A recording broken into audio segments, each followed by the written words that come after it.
La cantidad de movimiento angular o momento angular es una magnitud que se calcula multiplicando, se representa primero con la letra L y se calcula multiplicando el momento de inercia del cuerpo por la velocidad angular. Ahora, de acuerdo con la primera ley de Newton, dice que cuando un cuerpo se encuentra girando, su momento angular, o sea, su cantidad de movimiento va a permanecer constante, a no ser que sobre él actúe un torque externo que lo haga modificar su estado de rotación. Es decir, si no hay una fuerza externa que actúe sobre un cuerpo que está en movimiento angular, entonces la cantidad de movimiento final debe ser siempre igual a la cantidad de movimiento inicial.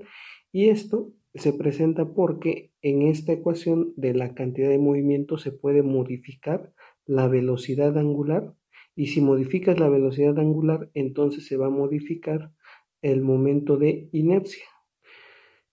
Ahora, por ejemplo, esta persona que tiene los brazos extendidos aquí con dos pesas, como las pesas, este es el eje de giro.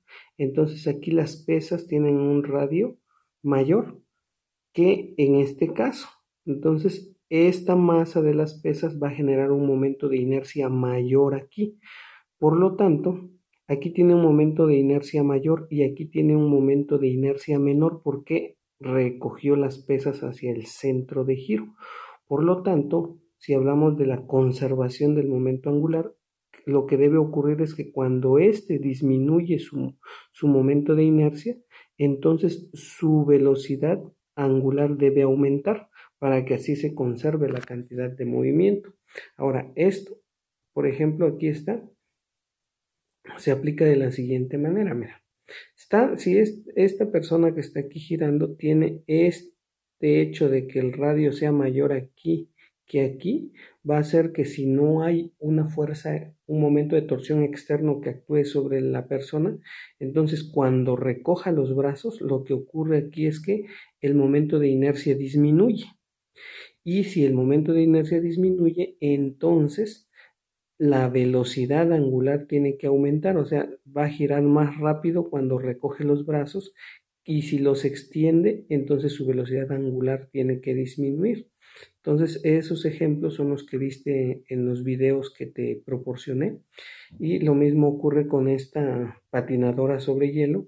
Si extiende los brazos, aumenta el momento de inercia, y si recoge los brazos disminuye el momento de inercia, y al disminuir el momento de inercia, para que la cantidad de movimiento se conserve, la velocidad angular tiene que aumentar. Vamos a resolver algunos ejemplos que vienen en tu guía didáctica en la página 133, y este es el primer ejemplo. Dice que una varilla de acero de 500 gramos y 30 centímetros de longitud oscila sobre su centro y gira a 300 revoluciones por minuto. ¿Cuál es su cantidad de movimiento angular? Entonces, mira, ¿y qué momento de torsión promedio deberá aplicarse para detener totalmente su rotación? Aquí están los datos. La masa me la da en gramos, pero yo la voy a expresar siempre en kilogramos. La longitud de la varilla es 30 centímetros, la expreso en metros, sería 0.3 metros. La velocidad angular que me da está en revoluciones por minuto. Mediante esta operación, una revolución equivale a 2 pi radianes y un minuto a 60 segundos. Mediante esta operación lo convierto a radianes por segundo. Ahora voy a calcular el momento de inercia considerando esta fórmula que está aquí para una varilla que gira a través de su centro. Y entonces calculamos, inciso A, necesito la cantidad de movimiento, y para calcular la cantidad de movimiento, pues necesito primero calcular el momento de inercia, que sería 1/12 de la masa por la longitud al cuadrado, que sería igual a 1/12 de 0.5 kilogramos por la longitud, que es 0.3 metros al cuadrado. Entonces hacemos las operaciones y el momento de inercia resulta que es 0.00375 kilogramos por metro cuadrado. Y ahora, pues la cantidad de movimiento, ya te dije que es L, se representa con la letra L y es igual a el momento de inercia por la velocidad angular. Entonces esto sería igual a 0.00375 kilogramos por metro cuadrado por la velocidad angular, que son 10 pi radianes por segundo. Y entonces obtengo que la cantidad de movimiento angular sería 0.118 y las unidades van a ser kilogramo por metro por segundo. Y esta sería la respuesta del inciso A.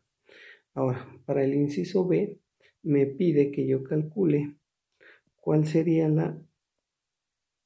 el momento de torsión que debo aplicar para detener totalmente la rotación en 2 segundos. Entonces voy a calcular primero inciso B, voy a calcular primero la aceleración angular con la fórmula que es velocidad final menos velocidad inicial sobre tiempo, que sería igual, como quiero que se detenga, la velocidad final sería 0 radianes por segundo menos la velocidad inicial, que son 10 pi radianes por segundo sobre el tiempo, que son 2 segundos. Entonces esto me daría menos 5 pi radianes por segundo al cuadrado. Esto es la aceleración. Ahora, el momento de torsión, recuerda que según o de acuerdo a la segunda ley de Newton es igual al momento de inercia por la aceleración. Por lo tanto, tau va a ser igual a el momento de inercia 0.00375. El momento de inercia es este, kilogramos por metro cuadrado, por la aceleración, que sería menos 5 pi radianes por segundo al cuadrado. Esto sería igual a 0.0589 newtons por metro. Y esta es la respuesta del inciso B. El problema 2 dice que un momento de torsión de 400 newtons por metro se aplica repentinamente en el borde de un disco inicialmente en reposo. Si la inercia rotacional del disco es de 4 kilogramos por metro cuadrado y el momento de torsión actúa durante 0.02 segundos, ¿cuál será el cambio de cantidad de movimiento angular y cuál será la rapidez angular final? Entonces, lo que yo tengo aquí, bueno, los datos me da un momento de torsión que es de 400 newtons por metro. Me dice que la velocidad angular es de 0 radianes por segundo al inicio. O sea, estaba en reposo, por eso es 0. El momento de inercia ya me lo da, que es 4 kilogramos por metro cuadrado. Y el tiempo en el que actúa el momento de torsión sobre la fuerza es 0.02 segundos. Aquí vamos a introducir otra magnitud, que es el impulso. Y el impulso angular es igual al cambio en la cantidad de movimiento.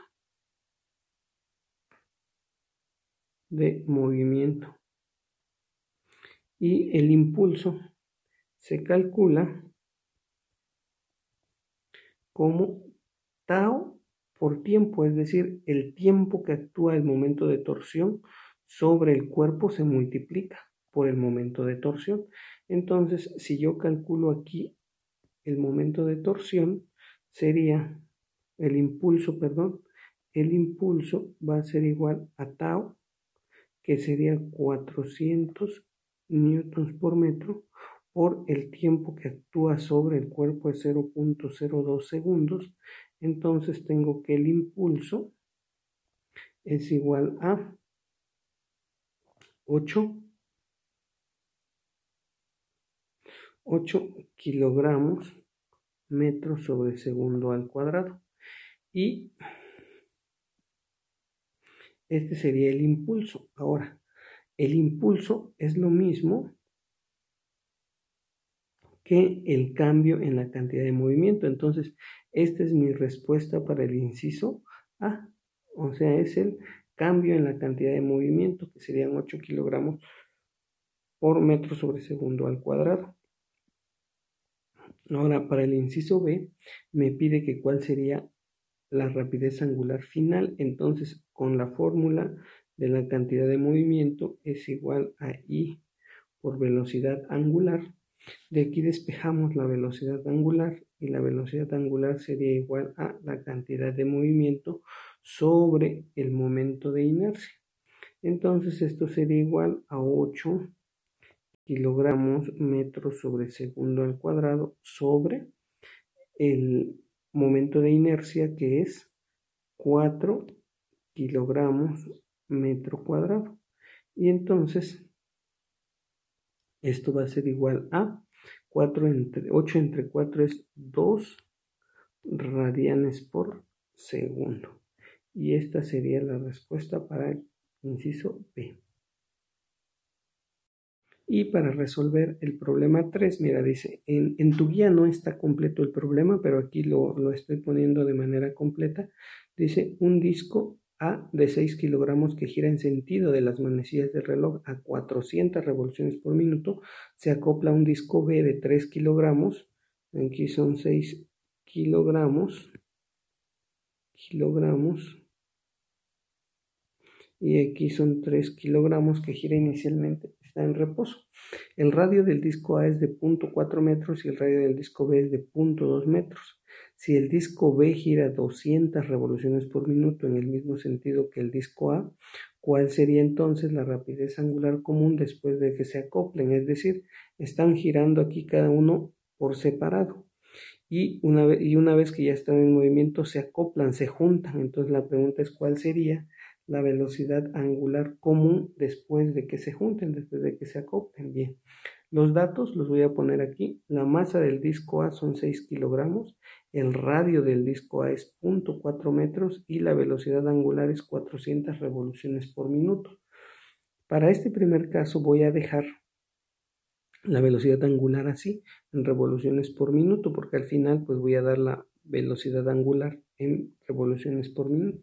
Entonces lo que voy a hacer es calcular el momento de inercia de este disco A, y esto voy a considerar la fórmula para calcular el momento de inercia, 1/2 de la masa por el radio al cuadrado. Entonces esto sería igual a 1/2 de la masa por el radio al cuadrado, que sería entonces momento de inercia para A sería 1/2 de 6 kilogramos por 0.4 metros al cuadrado.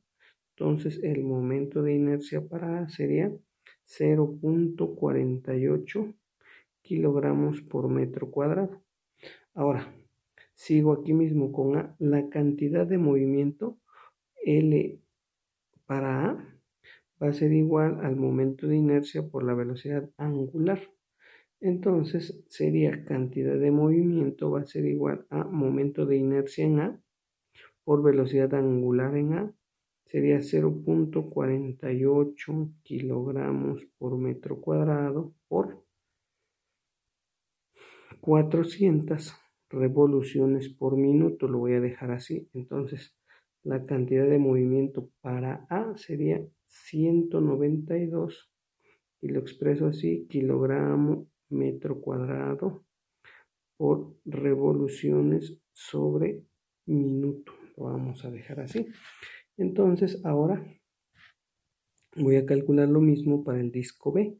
Entonces para el disco B sería momento de inercia para B va a ser igual lo mismo, 1/2 de la masa por el radio al cuadrado, que sería igual a 1/2 de 3 kilogramos por 0.2 metros. Entonces el momento de inercia para B es 0.06 kilogramos por metro cuadrado. Y ahora la cantidad de movimiento para B pues sería igual momento de inercia de B por velocidad angular de B. Entonces la cantidad de movimiento para B sería 0.06 kilogramos por metro cuadrado por 200 revoluciones por minuto. Y entonces tenemos que la cantidad de movimiento para B va a ser igual a 12 kilogramos por metro cuadrado por revoluciones sobre minuto. Ahora, esto fue por separado. Una vez que se acoplan, entonces vamos a escribir aquí. Cuando se acoplan, entonces vamos a decir que tendremos el momento de inercia total sería igual al momento de inercia de A más el momento de inercia de B. Entonces el momento de inercia total va a ser igual a 0.48 kilogramos por metro cuadrado más 0.06 kilogramos por metro cuadrado.